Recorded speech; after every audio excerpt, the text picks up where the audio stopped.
still waiting to finish deplaning, but I went to the bathroom before we landed, and when I came back I found melted butter in my seat that I forgot about, but I don't think it's on my pants.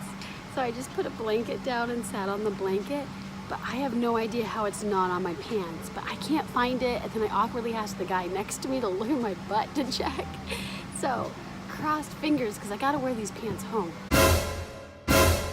I figured that now that I'm home, I could weigh in on some of the footage with this vlog, because I wasn't able to vlog everything, and I don't want any loose ends while I tell the story. So yes, my pants looked so bad, and I think because of the lighting on the airplane, or because the guy next to me was really nice, he didn't have the heart to tell me how bad my pants looked. It literally looked like, I would say it looked like I peed myself, but because it was all on the back end, it literally looked like I poopied myself. Like I made a little poopy and it smeared all the way down my pant leg. And at this point in time, I'm tired, I don't feel good, so I'm just kind of like, whatever. Like, I actually am not that embarrassed because I don't know how bad it looks from the behind. So then when we got outside the hotel, I was trying to get a breath of fresh air, and I was huffing and puffing and bending over because I was about to throw up. So I think I was kind of like heaving a little bit, like, ah. So of course I wasn't thinking what I was doing. And I was bending over in front of my mom's friends, in front of all these strangers at the hotel, flashing my poopy butt at them, and oh, so embarrassing. This is exactly why I came here for 24 hours to see the flowers, and oh, they're so beautiful. It's a little overcast, but they still look just as saturated as my mom's picture she showed me right here. So let's roll the montage.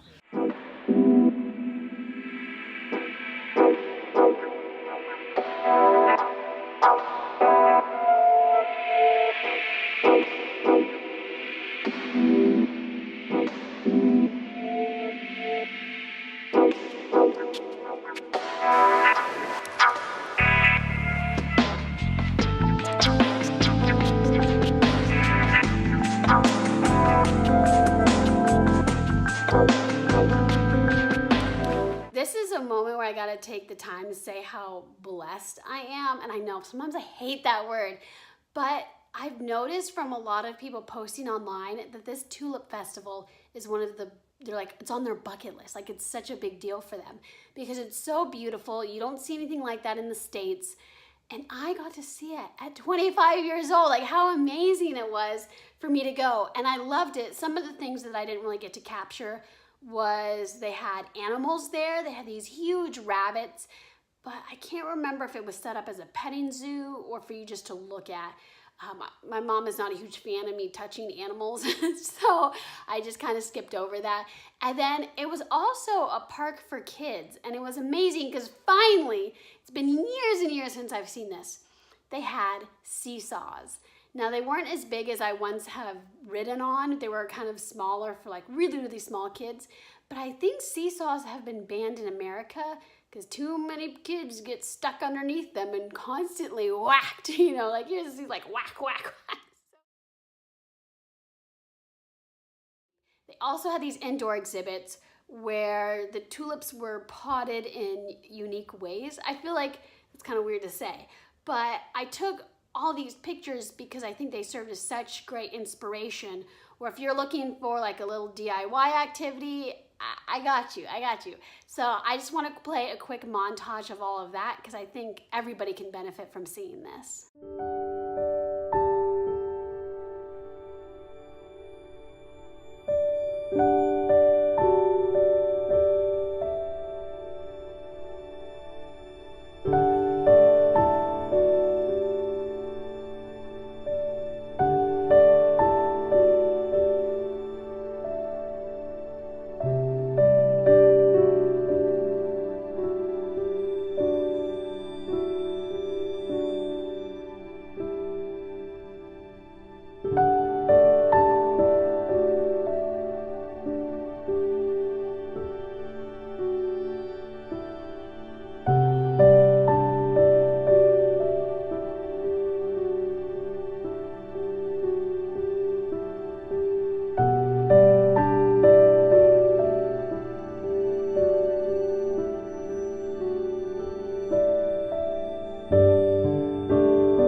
took 24 hours, but now I am at the airport and I'm wearing different pants because of that whole butter situation.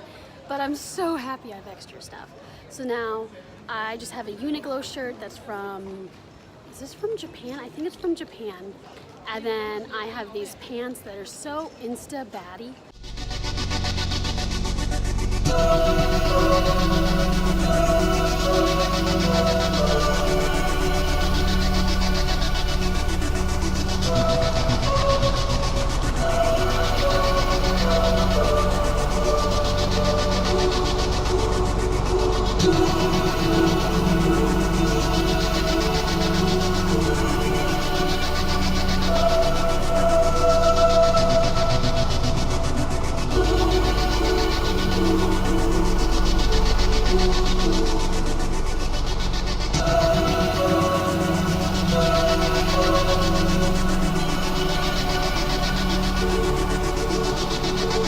Yesterday we got in from Amsterdam and I was so tired. I slept on the plane, I slept when I get back, and now we are running in the rain and we're going to go to Cleveland.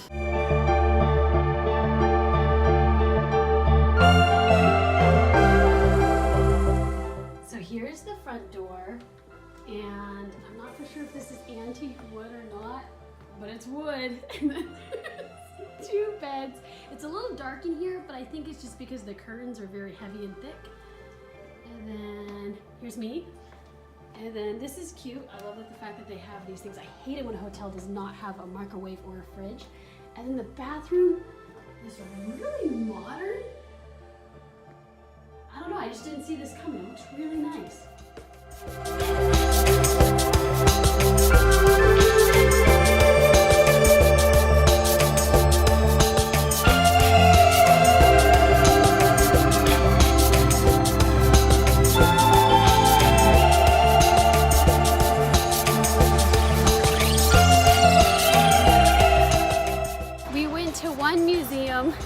And then later, I saw people taking pictures without flash, so I did that.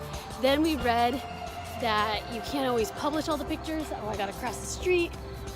So now we're going to the Museum of Natural History, right? Oh, no.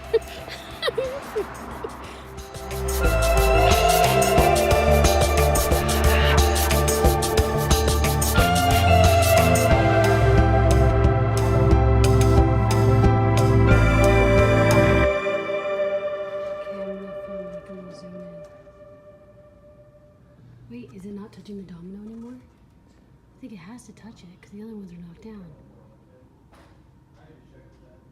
What's it say? No, it touched it just now. For one of the nights, we decided to visit Little Italy to go eat dinner there. And we found this really cute restaurant. It was pretty good, but I'm not really a pasta lover, so that was kind of just a treat for my mom. But it was great. I love going to dinner with my mom. Like, that's something that we always do all the time. We kind of do everything together, actually. But I also realized the last full day in Cleveland, I forgot to vlog. But there was so much going on because, you know, I had a phone call to take, I had an appointment, and I was wearing shoes that were giving me blisters, and that hurt so bad. Oh, but here is the highlight of my trip. When we were at the cafe, we saw a drug deal. And it was just on my mind for like several hours after that. I couldn't help it. It was, like we could see the whole thing go down. So it was this woman who had, it looked like a hospital clearance badge on, you know, and it wasn't, you know, you kind of picture a drug exchange being real shady. Well, it was open in this cafe in public, and she was sitting inside. She had these big sunglasses on, you know, her hair pulled back, all sweet, nice clothes. It looked like a designer bag. And she was just, you know, handing her these little packaged pills to a woman who looked very much homeless. And then they kicked the homeless woman out, which I was kind of confused why they didn't kick both of them out, but it didn't really seem like a race issue from what we analyzed. Because I went back and forth with my mom, like, is this like a race issue? It could have been, but I think it was literally because you could tell from her eyes that she was a stoner. And so she ended up getting kicked out, the homeless woman.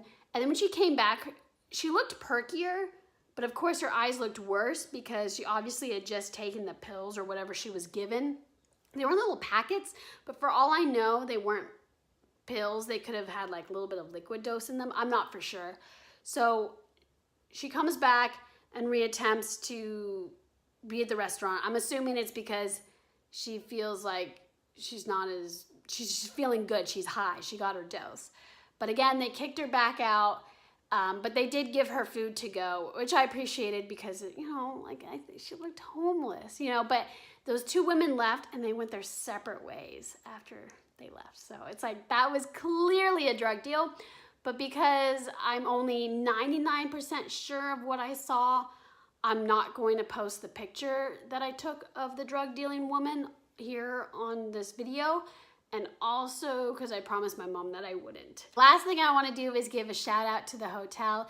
The hotel had so much history and such good breakfast and such a great restaurant that I just feel like I wouldn't be doing it justice by not letting you guys know how great this place was. Tudor Arms Hotel used to be a boys club and it evolved to something else. Then eventually it became a hotel.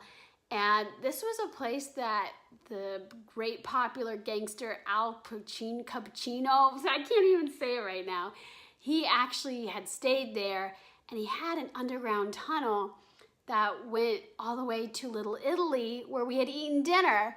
But, you know, of course, we couldn't go through the tunnel and that would be still a few mile walk to get to dinner if we took the secret tunnel anyway.